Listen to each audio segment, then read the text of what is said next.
The Ghostless Machine, Saussure, Lacan, and what LLMs really do. All right, let's just jump right in. We've all seen this, right? You ask an AI to write a poem or an email or maybe a chunk of code, and what you get back is actually pretty good. It's fluent, it's coherent, sometimes it's even a little bit clever. And that, right there, leads to a massive mystery. How could a machine write so well when it doesn't understand a single word it's putting on the page? So today, we're going on a kind of linguistic detective mission to figure that out. You know, this quote from our source material really just nails the heart of the puzzle.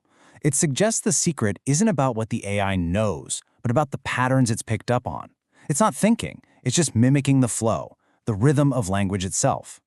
But how in the world does it pull off such a convincing performance? That's the case we need to crack. So this is it. This is our central question. Think of this as the main file for our investigation. We're going to look for clues not in computer code, but in some really radical ideas about what language even is. Our mission, if you will, is to solve the mystery of the eloquent machine that feels absolutely nothing. Okay, our investigation starts with clue number 1, and it comes from a pretty unexpected place. The work of a linguist from the early 20th century named Ferdinand de Saussure. And trust me, his big idea completely flips our everyday understanding of words right on its head. So this slide basically breaks down the two competing theories. On the left, you've got the common sense view that most of us have. The word tree is just a label for that big leafy thing out in the park. Simple, right? But Saussure, on the right, he argued that the word tree only gets its meaning because it's not the word three, or free, or street. Its entire identity comes from how it's different from everything else in the language system. And to really get this, we need one key term, the signifier. That's really just a fancy word for the word itself, the sound of it, the letters on the page. For Saussure, language is this huge web of signifiers, and meaning pops up in the gaps between them. It's a wild idea that basically unhooks language from reality. So the main takeaway from our first clue is this. Language isn't a clear window looking out onto the world. Nope. It's a self-contained system, a structure built on differences. The connection between the word dog and a furry four-legged animal? Totally arbitrary. We could have called it a blurk. It only works because we've all agreed to play by the rules of the system.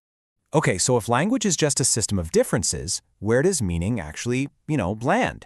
For that, we got to move on to our second clue, which comes from the psychoanalyst Jacques Lacan. He took Saussure's idea and just pushed it to its absolute mind-bending limit. Lacan's whole thing was that if a word gets its meaning from other words, then you never actually get to the meaning. It's never truly there. I mean, look at this chain.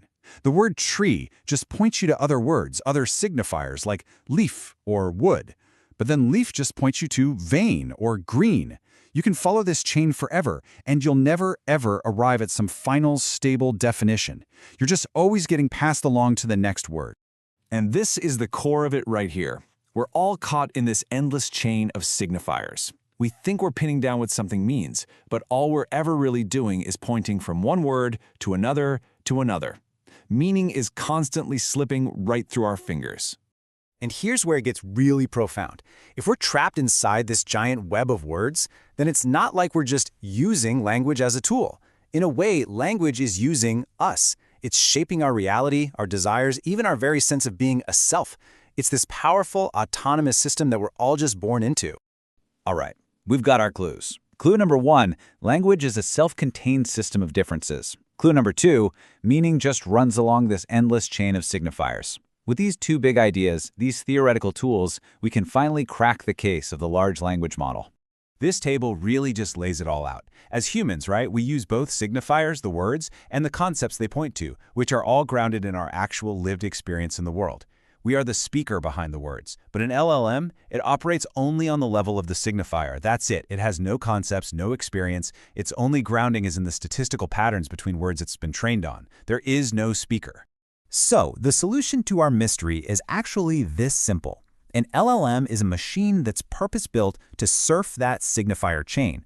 It has analyzed trillions of connections between words, and it can predict with incredible accuracy which word is most likely to come next. It's a master of language's structure, with zero access to its meaning. And this quote from the source material just sums it up perfectly. An LLM is a symbolic system running without a subject. It's the ghostless machine. All the complex machinery of language is whirring away, producing perfectly fluent text, but there's nobody home, no mind, no consciousness, no one pulling the strings. But hang on, just when we think we've closed the case, there's a plot twist. Because if the machine is just an empty system, why are we so convinced there's a ghost inside? The real mystery, it turns out, isn't the AI. It's us. It's because the output is just so good. It's coherent, it makes sense, it can be really persuasive. And because the performance is so convincing, our brains are basically hardwired to assume there has to be an intelligent speaker behind it all. We are evolutionarily primed to see minds everywhere we look. So, when we see a mind in the machine, we're not just making a simple error. According to this way of thinking, we're actually engaging in a deep-seated fantasy. The fantasy that if the words are arranged just right, the meaning and consciousness must be there too. And this brings the whole investigation right back to us, doesn't it? Is the ghost in the machine really just a reflection of our own desperate need to find meaning and intention in the world? Are we the ones haunting the AI with our own stuff? So, if the machine is just a ghostless chain of words, and our belief in the ghost is just a fantasy, what are we supposed to do with that? Is there a more honest, a more responsible way to think about this technology? Well, one emerging critical framework, sometimes called left AI, suggests a totally different path.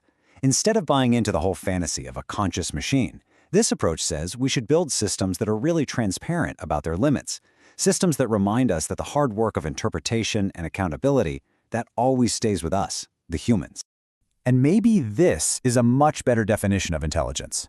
Not the ability to have all the answers and create a flawless simulation of a mind, but the wisdom to recognize what's missing, to acknowledge the uncertainty, and to work responsibly with the gaps in our own knowledge and in our machines. And all of this leaves us with one final, haunting question. We've solved the mystery of the ghostless machine, but we haven't explained its power. If there's no speaker and no stable meaning, then why can its words persuade us, influence us, and actually change the world?